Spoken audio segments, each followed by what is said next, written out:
तो खेडूत मित्रों स्वागत है फरीथी एकवार आप सौनी पोतानी चेनल खेडूत ऑनलाइन पॉइंट में। तो दोस्तों आजनी विडियोनी अंदर महत्वनो परिपत्र एटले के ठराव लईने आव्यो छुं। दोस्तों आजनी विडियोमां जेमां दर्शाववामां आवेलुं छे दोस्तों के गुजरात राज्यमां धारण करेल खेतीनी जमीन वेची राज्यमां अन्य जग्याए खेतीनी जमीन खरीद करवा परवानगी आपवा बाबतनो महत्वनो ठराव छे दोस्तों आ। तो दोस्तों आ क्यारनो ठराव छे तो तारीख 1/6/2000 नो ठराव आ महत्वनो छे। तो आनी अंदर प्रस्तावना सौथी पहेला जाणी लईए के दोस्तों प्रस्तावनामां शुं जणाववामां आव्युं छे। तो मुंबई गणोत वहीवट अने खेतीनी जमीन अधिनियम 1948 ની કલમ 2(2) માં ખેડૂતની વ્યાખ્યા આપવામાં આવી છે। તે અનુસાર ખેડૂત એટલે જમીન જાતે ખેતી કરતી વ્યક્તિ। જો કોઈ ખેડૂત પોતાની ખેતી સમગ્ર વેચી નાખે તો બિનખેડૂત બની જાય છે। આમ તે વ્યક્તિ ખેડૂત તરીકેનો દરજ્જો ગુમાવે છે। રાજ્યના કોઈ ખેડૂતને પોતાની ખેતીની જમીન વેચી રાજ્યમાં અન્ય જગ્યાએ ખેતીની જમીન ખરીદ કરવી હોય અને પોતાનો ખેડૂત તરીકેનો દરજ્જો જાળવી રાખવો હોય તો ખેતીની જમીન ખરીદવા કે વેચવા નીચે મુજબની મુશ્કેલી પડે છે। તો શું મુશ્કેલી પડે છે તે દર્શાવવામાં આવેલી છે दोस्तों અહીં। તો સૌથી પહેલા એક નંબર ઉપર દર્શાવવામાં આવેલું છે કે સૌપ્રથમ રાજ્યમાં અન્ય જગ્યાએ ખેતીની જમીન ખરીદી લેવી પડે અને ત્યારબાદ પોતાની જમીન વેચવી પડે। આ માટે અન્ય જગ્યાએ ખેતીની જમીન ખરીદ કરવા માટે નાણાકીય સહાયની જરૂર રહે છે। પરંતુ કોઈ ખેડૂત પાસે અન્ય જગ્યાએ ખેતીની જમીન ખરીદવા માટે ત્યારે પ્રથમ નાણાં માટે તેને પોતાની જમીન વેચવી પડે। અને બીજા ક્રમ નંબર ઉપર દર્શાવવામાં આવેલું છે दोस्तों કે ખેડૂત તરીકેનો દરજ્જો જાળવી રાખવા માટે તે થોડી જમીન પોતાની પાસે રાખી બાકીની જમીન વેચી શકે। પરંતુ આમ કરવામાં અન્ય કાયદાની જેમ કે ટુકડા ધારાની જોગવાઈનો પણ ધ્યાન રાખવાનું રહે છે।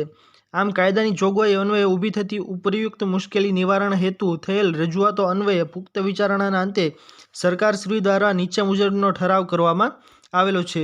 તો ઠરાવમાં શું દર્શાવવામાં આવેલું છે दोस्तों તે મહત્વની માહિતી હું આપ સૌને જણાવું। તો ઠરાવની અંદર દર્શાવવામાં આવેલું છે કે રાજ્યનો કોઈ ખેડૂત પોતાની સમગ્ર ખેતીની હેતુ માટે અન્ય ખેડૂતને વેચી રાજ્યમાં અન્ય સ્થળે ખેતીની જમીન ખરીદવા ઈચ્છા ધરાવતા હોય આ માટે ખેડૂતે અને કલેક્ટરે નીચે મુજબની કાર્યવાહી કરવાની રહેશે।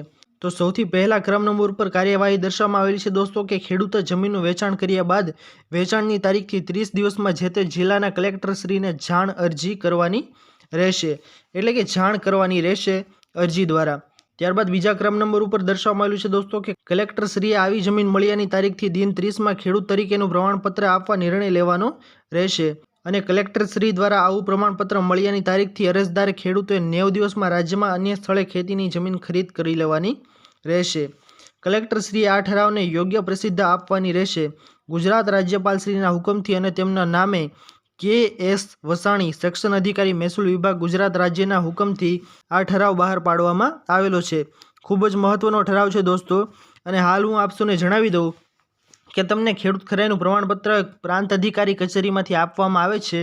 જે 2 વર્ષનું ખેડૂત ખરાઈનું પ્રમાણપત્ર છે તેમને મેળ ખાતો આ પરિપત્ર છે જેમાં દર્શાવવામાં આવેલું છે दोस्तों કે તમારે 90 દિવસની અંદર અન્ય જગ્યાએ ગુજરાતભરમાં કોઈ પણ જગ્યાએથી ખેતીની જમીન ખરીદ કરવા માટેનું પ્રમાણપત્ર જો તમે તમારી બાપ દાદા વખતની ખેતીની જમીન એકને એક ખેતીની જમીન તમારી પાસે હોય તે તમે વેચી દો અને તમે બિનખેડૂત ન બની જાઓ તેના માટે તમે કલેક્ટર કચેરી અથવા તો પ્રાંત કચેરીની અંદરથી આ પ્રમાણપત્ર છે તે મેળવી શકો છો। આશા કરું છું दोस्तों કે આપ સૌને આજનો આ મહત્વનો વિડીયો પસંદ આવ્યો હશે। જો પસંદ આવ્યો હોય તો વિડીયોને લાઇક કરવાનું ભૂલતા નહીં।